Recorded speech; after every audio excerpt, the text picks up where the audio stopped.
Good afternoon everyone. आज के lecture में हम एसएससी एमटीएस के लिए क्या पढ़ेंगे, जीएस और जीके पढ़ रहे हैं ना, जो हमारा चल ही रहा है। तो हमारा कहाँ तक की चीज़ें हमारी हो गई थी, तो हमने क्या चीज़ें पढ़ ली थी, प्रमुख जो त्योहार उत्सव और मेले हमने कंप्लीट कर लिए थे। हम क्या देख रहे हैं, एसएससी एमटीएस या हवलदार के लिए। ये अदर जो एसएससी के एग्जाम है उसके लिए भी बहुत इम्पोर्टेंट है, क्योंकि एसएससी अपना पैटर्न यही रखता है और सिलेबस भी यही है। जीएस और जीके में हम इन चीज़ों को देख रहे हैं। जीएस में हम केवल 3-4 टॉपिक पढ़ेंगे, उसको हम पहले जीके कंप्लीट कर लें, देन उसके बाद एसएससी एमटीएस के जो एग्ज़ाम है आज से 50 या 56 डेज के बाद होने हैं। तो हमने देख लिया है कि हमको क्या क्या चीज़ें करनी है। हमें सितंबर तक हमारा पूरा सिलेबस कंप्लीट करना है, देन हमको रिवीजन करना है और रिवीजन के बाद हमको पीवाईक्यू सॉल्व करना है। तो हमने अपना जो शेड्यूल है वो देख लिया, हमको क्या क्या चीज़ें करना है। तो लास्ट लेक्चर में हमारे क्या चीज़ें कंप्लीट हो गई थी, तो हमारा उत्सव कंप्लीट हो गए थे, प्रमुख त्योहार हमारे कंप्लीट हो गए थे जो हमने पूरे स्टेट वाइज पढ़ लिए थे, और प्रमुख मेले, और हमने केंद्र शासित प्रदेशों का भी क्या देख लिया था, जो त्योहार है उत्सव है और मेले हमने केंद्र शासित प्रदेश के भी देख लिए थे। आज के लेक्चर में हम पढ़ेंगे प्रमुख संगीत वाद्य यंत्र। क्या देखेंगे, प्रमुख वाद्य यंत्र या संगीत वाद्य यंत्र बोलते हैं ना, तो संगीत वाद्य यंत्र हमको देखना है। संगीत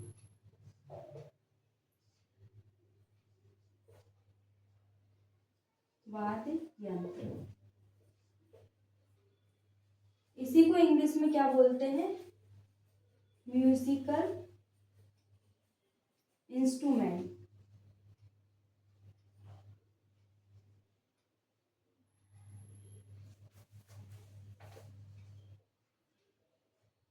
म्यूजिकल इंस्ट्रूमेंट बोलते हैं ना इसको। तो संगीत वाद्य यंत्र, अब हम देखेंगे जो संगीत वाद्य यंत्र है नाट्य शास्त्र के अनुसार। किसके अनुसार, इसको हम देखते हैं, नाट्य शास्त्र के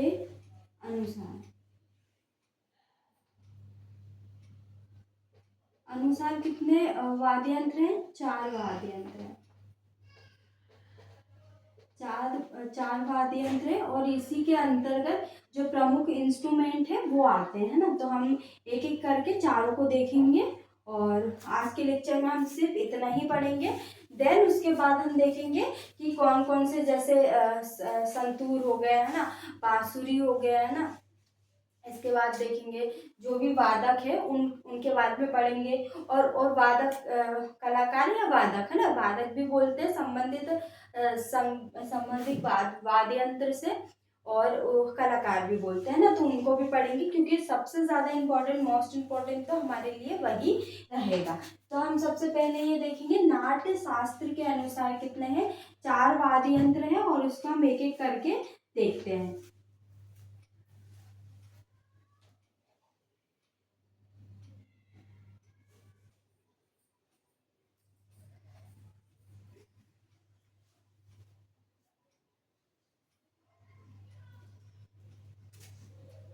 हम क्या देख रहे थे, संगीत वाद्य यंत्र है ना, संगीत वाद्य यंत्र में म्यूजिकल इंस्ट्रूमेंट देख रहे थे। उसमें हमने देखा था कि जो नाट्य शास्त्र है, नाट्य शास्त्र के अनुसार 4 वाद्य यंत्र होते हैं ना, चार वाद्य यंत्र होते हैं। इसको हम एक एक करके पढ़ते हैं। अवनद हो गया,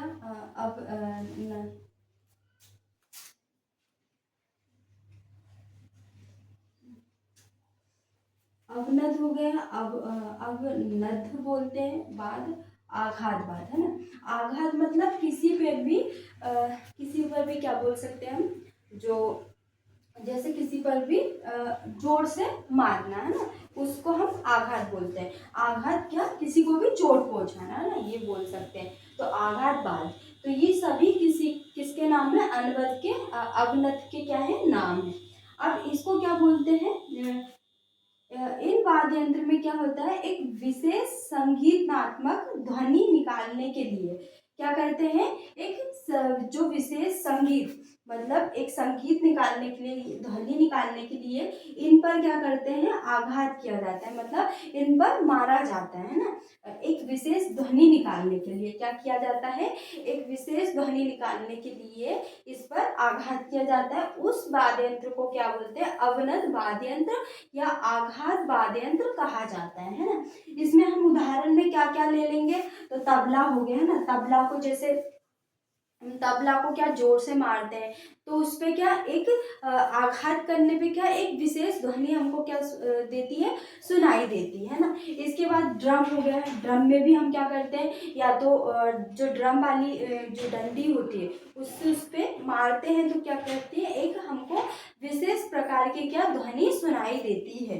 इसके बाद ढोल, ढोल में भी हम इसी प्रकार क्या करते हैं, एक डंडी होती है, उससे दोनों तरफ मारते हैं, तो क्या हमको विशेष प्रकार की क्या एक ध्वनि सुनाई देती है ना। तो इस प्रकार का, अगर इमेज में बता सकती है आपको, तो मैं आपको इमेज बताती, तो आपको और भी इजी तरीके से क्या इन चीज़ों को समझ में आती। पर मैं आपको ऐसे बता रही हूँ, आपको वैसे ही आप इन सब जो मैंने उदाहरण बताए, आप इसको गूगल पर सर्च करना, तो आपको इनके बारे में और भी चीज़ें, आपको एग्जाम्पल के तौर पे इसका जो मैप है, इसका जो चित्र है वो आ जाएगा नज़र, तो आपको समझ में आ जाएगा कि जो ढोल है, तो मैं ढोल किसकी बात कर रही हूँ ना। अगर हम इन चीज़ पे आघात करेंगे तो हमको क्या एक विशेष प्रकार की क्या ध्वनि सुनाई देगी, है ना। इसके बाद मृदक, मृदक को भी आप करना है ना, डुग्गी को भी करना है ना।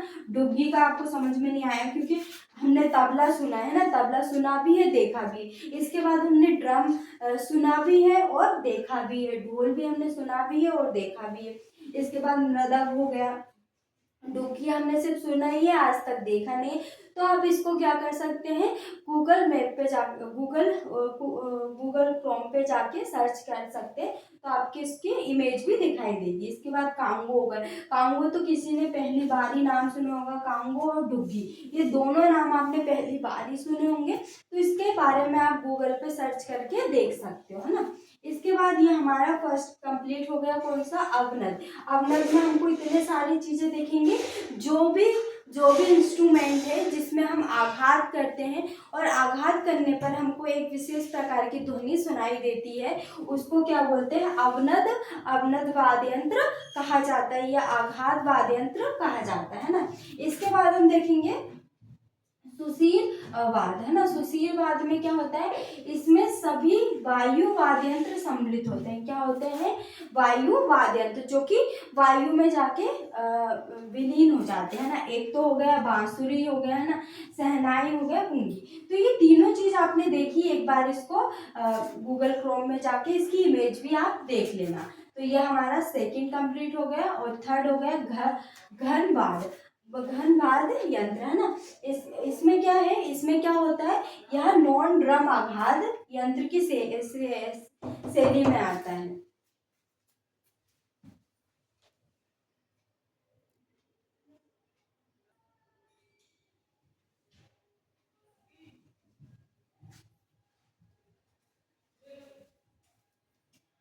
जो घन वाद्य यंत्र है वो यह नॉन ड्रम आघात यंत्र की शैली में आता है ना।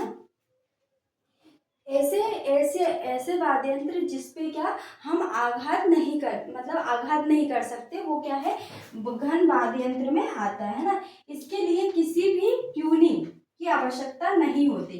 ट्यूनिंग मतलब किसी भी विशेष प्रकार की ध्वनि की आवश्यकता नहीं होती। तो हम इन दोनों को क्या कंपेयर करके भी याद कर सकते हैं। जैसे हो गया अवनद, है ना, अवनद हो गया, और दूसरा हो गया घनवाद्य, है ना। तो अवनद में क्या करते हैं, हम किसी भी क्या विशेष ध्वनि को निकालने के लिए किसी भी वस्तु पर क्या करते हैं, आघात करते हैं, किसी भी वस्तु को हम मारते हैं ना। तो एक विशेष प्रकार की हमको ध्वनि सुनाई देती है, उसको क्या बोलते हैं, अवनद वाद्य यंत्र बोलते हैं ना। जिसमें हमको एग्जाम्पल के तौर पर हम लिख सकते हैं, तबला हो गया, ड्रम हो गया, ढोल हो गया।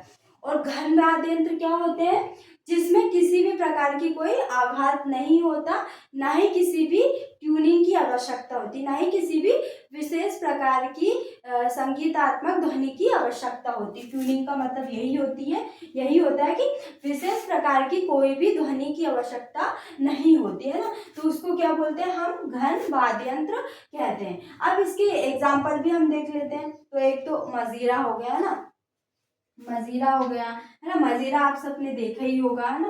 बाकी आप इसकी इमेज भी देख सकते हैं। जल तरंग, जल तरंग किसी ने भी नहीं देखा होगा तो आप इसकी एक इमेज देखना, गूगल क्रोम पे सर्च करना, जल तरंग वाद्य यंत्र है ना, तो इसमें आपको उसकी इमेज दिखाई देगी, जिससे क्योंकि कहीं ना कहीं आपने ये सारे जो इंस्ट्रूमेंट है वो आपने कहीं ना कभी देखे ही होंगे, बस क्या आपको इमेज इसकी सामने नहीं आ रही है। अगर आप इसको गूगल क्रोम पे सर्च करेंगे तो आपको इसकी इमेज भी समझ में आ जाएगी, तो फिर आप इसको याद रखना आपके लिए क्या हो जाएगा, इजी हो जाएगा।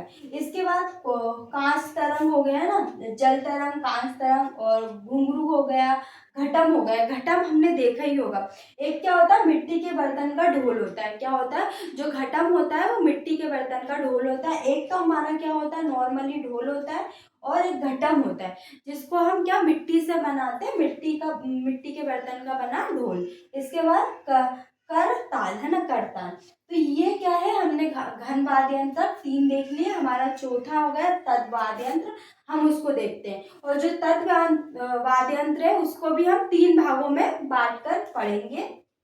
यह हमारा क्या क्या क्या हो गया, अवनद हमारा कंप्लीट हो गया, जिसमें क्या होती है, एक विशेष प्रकार की जो ध्वनि निकालने के लिए क्या किया जाता है, आघात किया जाता है। इसमें हमारा तबला हो गया, ड्रम हो गया, ढोल हो गया, मृदक हो गया, डुग्गी हो गया, कांगो हो गया, है ना। तो ये इसके एग्जाम्पल हो गए। देन उसके बाद सुशील वाद पड़ा। इसमें वाद्य यंत्र सम्मिलित होते हैं, जिसमें हम देखेंगे बांसुरी, शहनाई, पुंगी, है ना। ये तीनों चीजें हमने देखी है ना इमेज में भी। घन वाद्य यंत्र यहाँ क्या होता है, नॉन ड्रम वाद्य यंत्र की श्रेणी में आता है। इसमें किसी भी प्रकार की क्या कोई ध्वनि नहीं होती, कोई ट्यूनिंग नहीं होती। जिसमें हम एग्जाम्पल देखेंगे, मजीरा, जल तरंग, कांच तरंग, घुंघरू, घटम, मिट्टी के बर्तन के बना ढोल, और करताल। तो ये तीनों हमारे कंप्लीट हो गए। हम 4 तक देखेंगे। इसके बाद हम क्या देखते हैं, 4th में। इसको नाट्य शास्त्र के अनुसार 4 होते हैं। ये मैं नहीं आपको मिटा रही हूँ, आप ये तीनों में। इसके बाद हम 4th देखेंगे, जिसको क्या बोलते हैं, तत् वाद्य यंत्र, है ना। फिर उसके बाद हम एक एक करके, जैसे तबला हो गया तो तबला पढ़ेंगे। तबला से संबंधित चीजें देखेंगे, और उससे संबंधित जो वादक है या कलाकार है वो देखेंगे। और कलाकार में भी उनसे संबंधित क्या विशेष चीजें हैं हम वो देखेंगे, क्योंकि उनसे संबंधित विशेष चीजें ही एग्जाम में पूछ सकते हैं। या तो ये पूछ सकते हैं कि निम्न कलाकार किस वाद्य यंत्र से संबंधित है, तबला है, बांसुरी है, शहनाई है, किस वाद्य यंत्र से सम्मिलित है। अब हम 4th देखेंगे।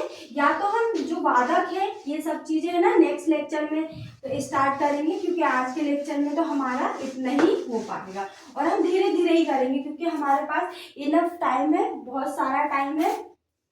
और तो हम अच्छे से पढ़ेंगे ताकि हमको चीजें याद रहे। और जब हम रिवीजन करेंगे तो रिवीजन में तो हम एक ही क्लास में सारी चीजें कंप्लीट कर लेंगे, ताकि सिर्फ आपको पॉइंट याद रहे कि हाँ हमने ये चीजें पढ़ी थी और हमको ये याद रखना है। और इसके बाद हम PYQ सॉल्व भी करेंगे। PYQ सॉल्व में आपको पता चल जाएगा कि आपने कितना रिवीजन किया था और आपको कितना आ रहा है, क्योंकि PYQ सॉल्व करना बहुत ज़्यादा इम्पोर्टेंट है।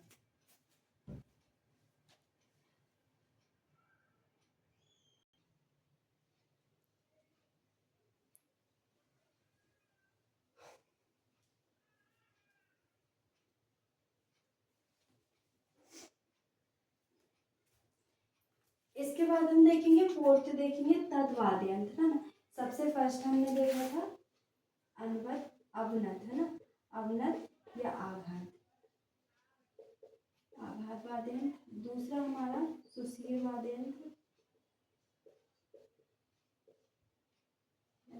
इसके बाद हमारा हो गया था 3rd घन वाद्य यंत्र, और 4th हमारा है तत् वाद्य यंत्र। इसमें भी ये दो टू टाइप के होते हैं, एक तो धनुषाकार होता है, धनुषाकार होता है, और एक फ्लेक्टोरल है ना, फ्लेक्टोरल होता है। तो ये दोनों को हम आज के लेक्चर में पढ़ेंगे ना, इसके भी टू टाइप होते हैं। इसमें क्या होता है, एक विशेष ध्वनि होती है, विशेष ध्वनि निकालने के लिए क्या किया जाता है, आघात किया जाता है, इसमें वायु में सम्मिलित हो जाते हैं, और इसमें विशेष ध्वनि निकालने के लिए कोई आघात नहीं किया जाता है, कोई ट्यूनिंग नहीं किया जाता। इसके बाद हम देखेंगे तद्वाद्यंत्र, तार वाद्यंत्र है। सबसे पहले हम इसका टाइप देखेंगे, फर्स्ट धनुषाकार, सेकंड देखेंगे प्लेक्टोरल है ना, धनुषाकार। वे वाद्यंत्र जिसमें क्या होती है, ध्वनि तार के आर पार धनुष कमानी चलाकर निकाली जाती है। क्या करती है, ध्वनि क्या करते हैं, तार के आर पार निकालकर चलाई जाती है ना। इसमें हम देखेंगे सारंगी आपने सब लोगों ने देखा होगा, वायलिन है ना, जो वायलिन बजाते हैं जिसमें कुछ तार लगे होते हैं ना, तो ये वायलिन भी इसी में आता है उदाहरण में, सारंगी भी, और इसराज या हिलरुबा, क्या बोलते हैं, हिलरुबा। तो हिलरुबा या इसराज है ना, तो ये चीजें क्या है, धनुषाकार में। तो वे वाद्ययंत्र जिनमें ध्वनि तार के आर पार धनुष कमानी चलाकर निकाली जाती है, उदाहरण के तौर पर कौन से आ जाएंगे, इसमें सारंगी आ जाएगा, इसराज या हिलरुबा और वायलिन। तो इसके ये क्या है, उदाहरण है। इसके बाद हम देखेंगे सेकंड प्लेक्टोरल, वे वाद्ययंत्र जिनमें तार को उंगलियों से क्या करते हैं, इसमें क्या उंगलियों से करते हैं, उंगलियों से या तार से या सिंग से क्या किया जाता है, खींचा जाता है ना, तो उन वाद्ययंत्र को क्या बोलते हैं, प्लेक्टोरल वाद्ययंत्र बोलते हैं। इसमें आ जाएगा हमारा सितार आ जाएगा, वीणा आ जाएगा, तानपुरा आ जाएगा, गिटार आ जाएगा, है ना। तो गिटार तो हम सब लोग ने देखा है, वीणा को भी देखा है, जो कि सबसे प्राचीन वाद्ययंत्र है ना। अगर वीणा का पूछ सकते हैं कि सबसे प्राचीन वाद्ययंत्र कौन सा है, तो वीणा सबसे प्राचीन वाद्ययंत्र क्या है, वीणा है। सबसे प्राचीन वाद्ययंत्र कौन सा है, वीणा है। सबसे पहले कौन आया था, वीणा आई थी। सितार, वीणा, तानपुरा और गिटार, ये चारों किस में आते हैं, प्लेक्टोरल में आते हैं। तो प्लेक्टोरल किसको कहते हैं, वे वाद्ययंत्र जिनमें तार को क्या करते हैं, उंगलियों से या तार से या सिंग से क्या किया जाता है, खींचा जाता है, उसको क्या बोलते हैं, प्लेक्टोरल वाद्ययंत्र कहा जाता है। ये तद वाद्ययंत्र में आता है ना। इसमें 4 उदाहरण है इसके, सितार, वीणा, तानपुरा, गिटार, तो 4 इसी के उदाहरण है। तो ये आज के लेक्चर में हमने जो नाट्य शास्त्र के अनुसार वाद्ययंत्रों की संख्या है 4, उसको हमने देखा है। नेक्स्ट लेक्चर में हम देख लेंगे प्रमुख जो वाद्ययंत्र है और उससे संबंधित जिलों को, राज्यों को हम देख लेंगे, है ना। फिर उसके बाद हम जो प्रमुख जैसे सितार है, सितार के बारे में पढ़ेंगे, सितार से संबंधित कुछ चीजें देखेंगे। उसके बाद प्रमुख वादक देखेंगे, उससे संबंधित वादक या कलाकार देखेंगे, और कलाकार से संबंधित क्या क्या उनके बारे में विशेष चीजें हैं, हम वो पढ़ेंगे।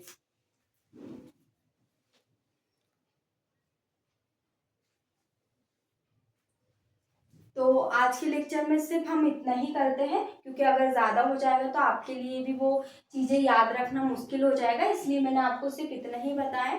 नेक्स्ट लेक्चर में हम जो संबंधित यंत्र है उससे संबंधित राज्यों का हम देख लेंगे, ताकि आपको चीज़ें हम ज़्यादा समय तक याद रहें, और जब हम रिवीजन करेंगे तो भी आपको चीज़ें एक बार रिवीजन करने में यही वाले लेक्चर कोई प्रॉब्लम ना हो। और हम रिवीजन तो एक ही लेक्चर में, एक क्लास में सारे टॉपिक का रिवीजन कर लेंगे।